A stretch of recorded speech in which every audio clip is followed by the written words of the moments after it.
And then we did it.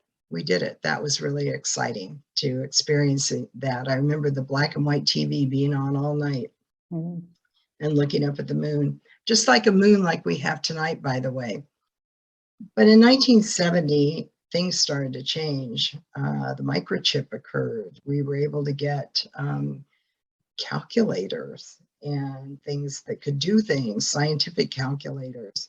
So I was working in the telemetry lab, and if you don't know what telemetry is, you send a command up to a spacecraft and something happens and it comes back. The information coming back is what they call telemetry. So that was our job. There were tracking stations all over the world, and we'd get these big mag tapes flown in. And then our job was to digitize these analog tapes into something digital that we could read, like something you could read today. But anyway, so that went on, but the big project at that time was Skylab. And there are people here today, I'm sure, who remember Skylab, but that was the first space station. And we were definitely a part of that. And it was such a thrilling era, and something that I think that it was really interesting is that because it was the first, scientists wanted, oh, I have a question, but I'll hold that for a minute. Anyway, the scientists wanted to know things that were really simple, like would goldfish swim? How would they swim? Or would a spider spin a web? And so we would get data back and pictures of, we called her Arabella. Arabella the spider did spin a web, and the goldfish swam in circles. But anyway, so they were very rudimentary things, but that was the forerunner to the space station today. But during that time, what was really exciting for me was that I got to meet an astronaut, Alan Bean. And then one day, I just happened to see this very tall, distinguished man getting off the helicopter pad. And it was Wernher von Braun, the father of all this. So that was very exciting for me. But in the meantime, NASA had 11 failures, and they were trying to solve that. So I got the job of trying to solve how to not have 11 launch failures, and we came up with a tracking system. And so thus began a career for me in configuration management. So we can go to the next slide.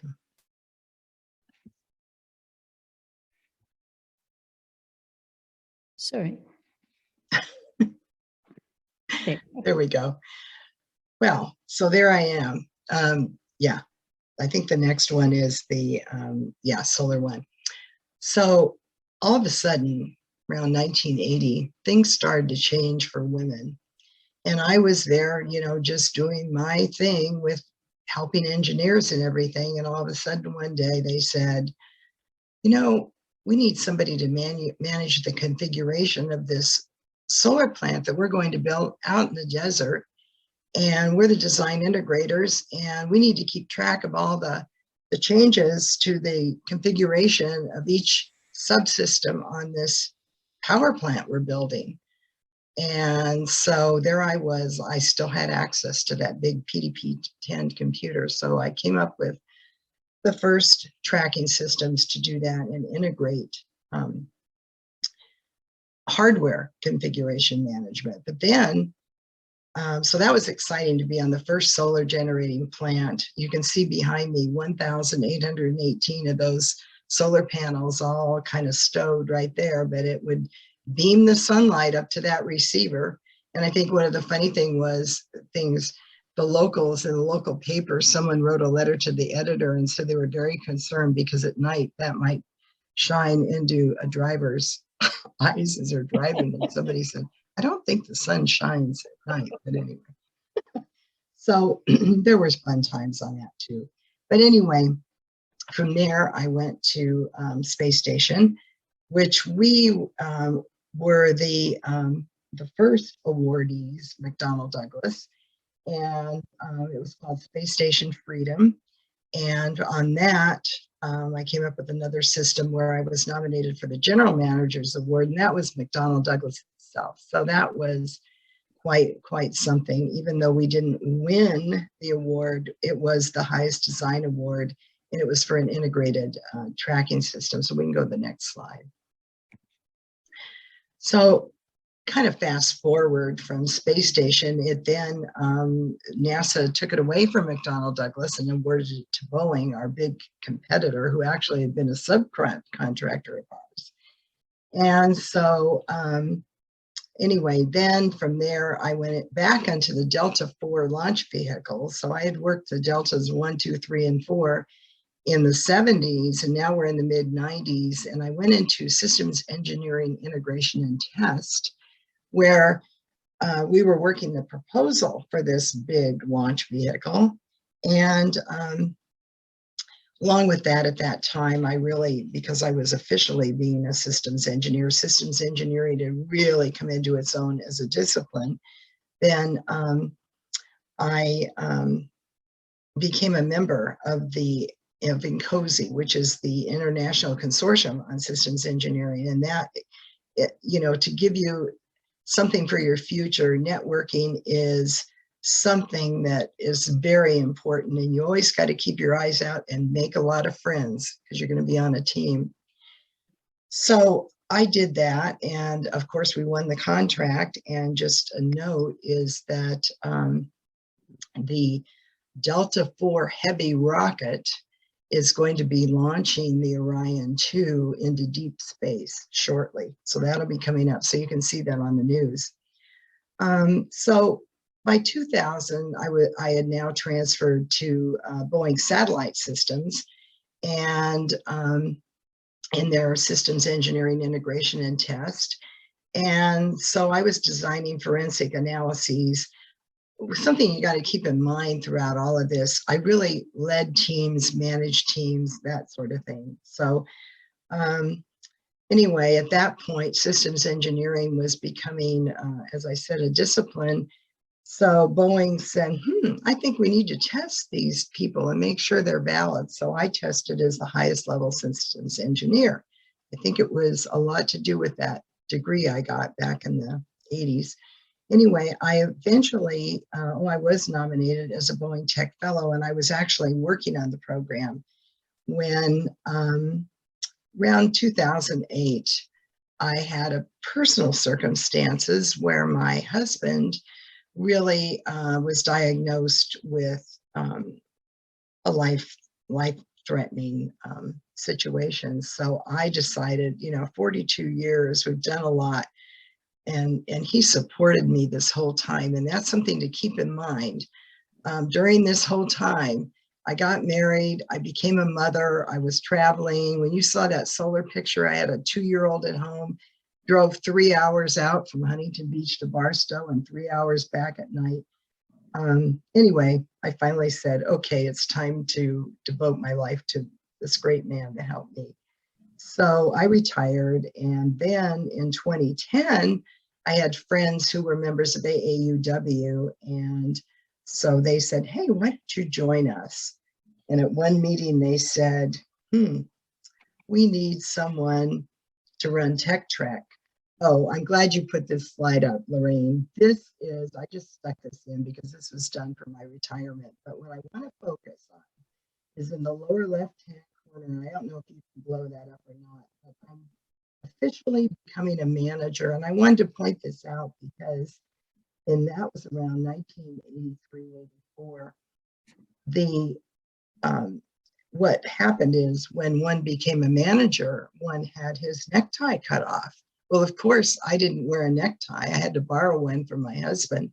But I just wanted to show that this was an era when it was very rare for a woman to be in any kind of a management position or anything like that, professional position. So I just put it in there for a little, just to kind of make everybody aware. So you can go to the next slide. But I wanted to tell you about the exciting part of STEM. The right before I retired, I was in Washington, D.C. with two young engineers, and they said, let's go to the Smithsonian. Oh gosh, what do I want to go to the Smithsonian? And I walked in and I just stood there with my mouth hanging open, because what did I see immediately? I saw the Saturn IV-B, that second stage rocket, and the Saturn V moon launch vehicles. And there was Skylab. I mean, Skylab had been such a part of my life, and that was launched coincidentally by a Saturn V rocket also, and the Delta launch vehicles. But I thought I'd share with you something that I shared with those two engineers on that day, and that is, take a look at that Skylab, and you'll see that the bulkheads and the floors, it was like a big tin can with 3 floors being open grids, but the grids were in the shape of a triangle. I said, I'm going to tell you something that nobody else knows, and that is that triangle. Remember, this is the first manned flight, and they were dealing with weightlessness. So how are they going to, they couldn't just put a big magnet on themselves and get the, so they said, let's design a triangular shaped metal piece to go on the toe of their boots. And that is how they would lock themselves in place, so they didn't float around in weightlessness. So I just thought I'd share that with all of you. So if you go to the Smithsonian and you see that, you'll know that, and you can impress your friends. But the other thing is, there are projects in the news today. And for me, the International Space Station, there it is. It's still up there. I can track their orbit. I have the NASA app. And I mentioned before, the Delta IV Heavy rocket will boost the Orion into deep space. So you can go to the next one. So what can you achieve? And this is aimed at the Tech Trek girls and maybe even Romy. You can be part of the high-tech world, and you can see your projects on the nightly news. Think how exciting it is, when you say, hey, you're eating dinner and you say, oh my gosh, I worked on that today, or there was a problem. And you can lead technical teams representing the latest STEM developments. Be an important part of a team. And you can develop and apply your creativity to something that's never been done before. You can travel, especially to exotic places, to see your work perform. The next place Solar One was being built was Alice Springs, Australia. And you can network with other creative people, and that's very important, because you're going to meet a lot of intelligent people, and you have so many ideas tossing around. But the number one thing that I want to tell you is you can be part of the future. Okay, we can go to the next one. And I just put these in here. We don't have to spend a lot of time on them, but these are some of the new projects that Boeing is working on. And maybe Romeo mentioned something, but now let's meet the futures. Well, I'm just saying, do your own research, find out what's there waiting for you. And now let's meet the future STEM stars, the Tech Trek campers. Thank you so much, Sally. I just wanted to check with Romy to see how you were doing with your project. Romy? To see if I'm ready to present? Yes. Okay, let me give it a shot.